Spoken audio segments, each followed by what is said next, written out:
नमस्कार, आप देख रहे हैं 4 PM और मैं हूं आपके साथ निधि तिवारी। कल भारत के नए चीफ जस्टिस BR गवई ने CJI के तौर पर शपथ ली और क्योंकि राष्ट्रपति ही CJI को शपथ दिलवाती हैं, तो कल इस शपथ ग्रहण कार्यक्रम में राष्ट्रपति मौजूद थी और भी तमाम गणमान्य मौजूद थे।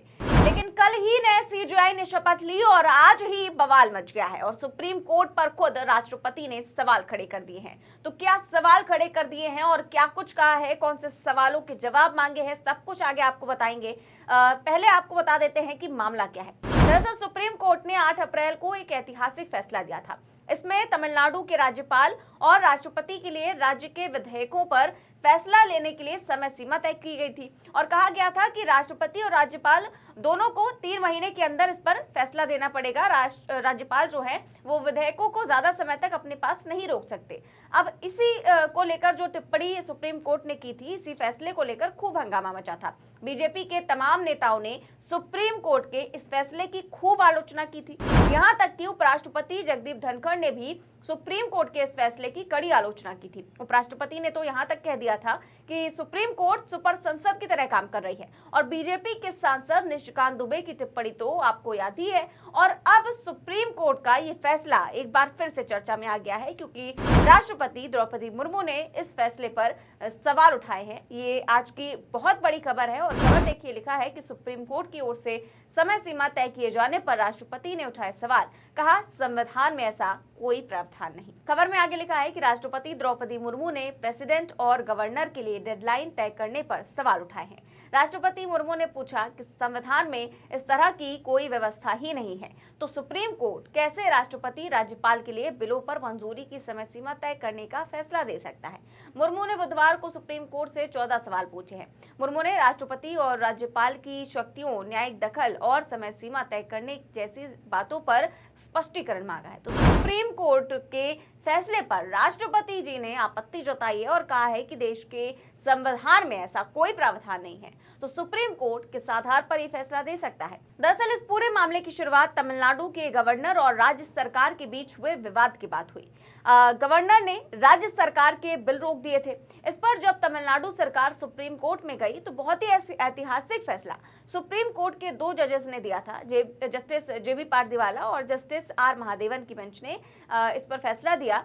ये तमिलनाडु की सरकार ये जो मामला था वो लेकर सुप्रीम कोर्ट में गई थी और तमिलनाडु की सरकार का ये कहना था कि जो राज्यपाल हैं, जो कि केंद्र सरकार द्वारा अपॉइंट किए जाते हैं, वो राज्यपाल विधानसभाओं द्वारा पारित किए गए विधेयकों को आगे ही नहीं बढ़ा रहे, उनको मंजूरी ही नहीं दे रहे। तब सुप्रीम कोर्ट ने न केवल इस पूरे मसले पर एक्शन लेते हुए वो सारे विधेयक पारित करवा दिए थे, मतलब देश के इतिहास में शायद ऐसा पहली बार हुआ था कि बिना राज्यपाल की मंजूरी के सारे विधेयक पारित हो गए, बल्कि ये भी सुप्रीम कोर्ट ने कह दिया था कि राज्यपाल के पास कोई वीटो नहीं है कि वो किसी भी हाल में विधानसभा द्वारा पारित किए गए विधेयक रोक सके। और सुप्रीम कोर्ट ने ये तक कहा था कि अगर कोई राज्यपाल राष्ट्रपति के पास भी विधेयक भेजते हैं तो राष्ट्रपति भी 3 महीने के अंदर उस मामले में फैसला दे।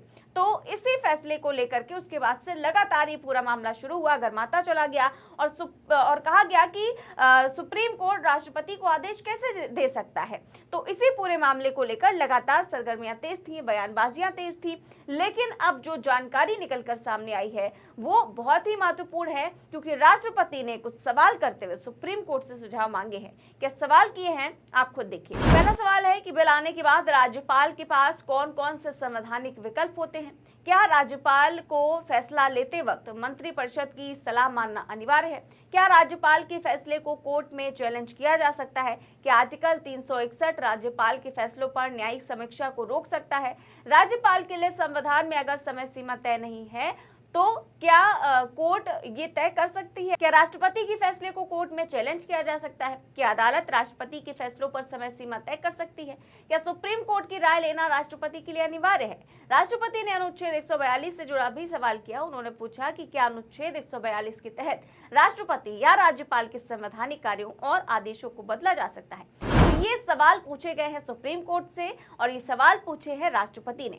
और ऐसे में जो अब सवाल खड़े हो रहे हैं कि ये जो सुझाव मांगे गए हैं, क्या इसके पीछे मोदी सरकार हो सकती है, क्योंकि सरकार के ही लोगों द्वारा शुरू से इस फैसले पर आपत्ति जताई जा रही है, टिप्पणियां की जा रही हैं। और सवाल अब ये भी है कि इन सवालों के साथ क्या जो विधायिका और न्यायपालिका के बीच का टकराव है, ये टकराव क्या अब और बढ़ सकता है? क्योंकि याद होगा आपको, उपराष्ट्रपति जगदीप धनखड़ 17 अप्रैल को राज्यसभा इंटर्न के एक ग्रुप को संबोधित कर रहे थे।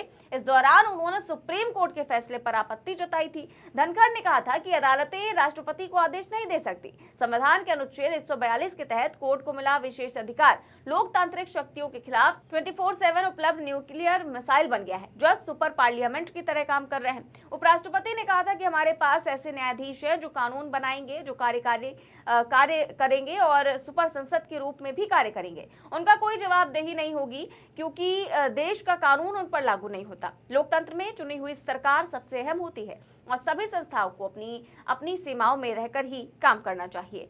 कोई भी संस्था संविधान से ऊपर नहीं है। उपराष्ट्रपति जगदीप धनखड़ ने साफ तौर पर सुप्रीम कोर्ट से कह दिया था कि भाई ऐसा नहीं हो सकता है कि आप राष्ट्रपति को आदेश नहीं दे सकते हैं, आप सुपर संसद की तरह काम नहीं कर सकते। इस तरह की कई सारी टिप्पणियां उन्होंने की थी और न्यूक्लियर मिसाइल तक कह दिया था इस कानून को।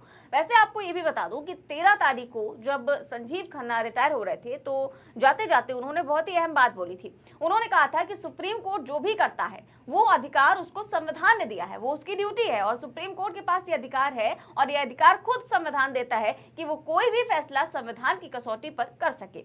हालांकि अब जब सुप्रीम कोर्ट से सवाल किए गए हैं, तो अब देखना ये होगा कि इस पूरे मामले पर सुप्रीम कोर्ट क्या जवाब देती है, जस्टिस गवाई क्या जवाब देते हैं। हालांकि सुप्रीम कोर्ट के पास ये भी अधिकार है कि वो इसका जवाब ना भी दे। सुप्रीम कोर्ट कोई बाध्यता नहीं है उसके पास कि वो इसका जवाब दे ही दे। ऐसे किसी सवालों का जवाब देने के लिए वो बाध्य नहीं है, लेकिन जस्टिस गवाई क्या करते हैं ये देखने वाली बात होगी। और देखने वाली बात ये भी होगी कि क्योंकि जस्टिस गवाई जो है उनका कार्यकाल बहुत छोटा सा है, 6 महीने का उनका कार्यकाल है, तो ऐसे में बहुत सी चुनौतियां कहा जा रहा है कि उनके सामने आ सकती हैं, क्योंकि कई सारे फैसले ऐसे सरकार के खिलाफ भी उनको देने हैं। तो देखते हैं क्या कुछ होता है। फिलहाल इस खबर में बस इतना ही। देश और दुनिया की तमाम बड़ी खबरें जानने के लिए देखते रहिए 4 PM न्यूज नेटवर्क। नमस्कार।